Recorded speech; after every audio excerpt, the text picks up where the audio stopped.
ಮಹಾರಾಜ ಇದು ವಿಜಯ್ ಸೇತುಪತಿ ನಟಿಸಿದ ಚಿತ್ರ.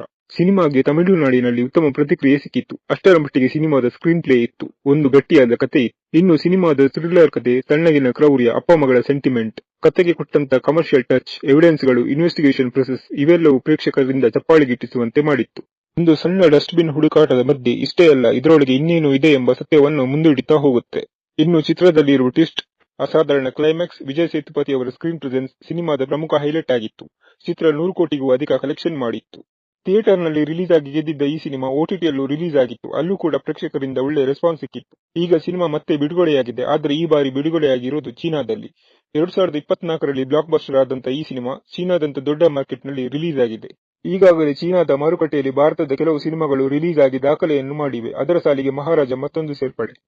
ಸಿನಿಮಾಗೆ ಚೀನಾದಲ್ಲಿ ಕೂಡ ಒಳ್ಳೆಯ ರೆಸ್ಪಾನ್ಸ್ ಸಿಕ್ಕಿದೆ. ಚೀನಿಯರು ಈ ತಮಿಳು ಸಿನಿಮಾವನ್ನು ಇಷ್ಟಪಟ್ಟಿದ್ದಾರೆ.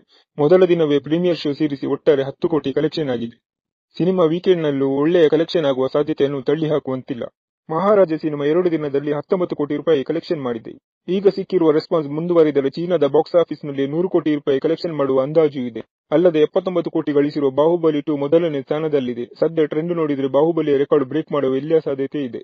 ಭಾರತದ ಸಿನಿಮಾವೊಂದು ಚೀನಾದಲ್ಲಿ ಸದ್ದು ಮಾಡುತ್ತಿರುವುದು ಸಿನಿಮಾ ಆಡಿಯನ್ಸ್ಗೆ ಖುಷಿ ಕೊಟ್ಟಿದೆ. ಇನ್ನು ಕೂಡ ಭಾರತದ ಚಿತ್ರಗಳಿಗೆ ಚೀನಾ ದೇಶದಂತಹ ದೊಡ್ಡ ಮಾರ್ಕೆಟ್ನಲ್ಲಿ ಬೇಡಿಕೆ ಸೃಷ್ಟಿಯಾಗಲಿ, ಹಲವಾರು ಚಿತ್ರಗಳು ತೆರೆಕೊಂಡು ಯಶಸ್ಸನ್ನು ಕಾಣಲಿ.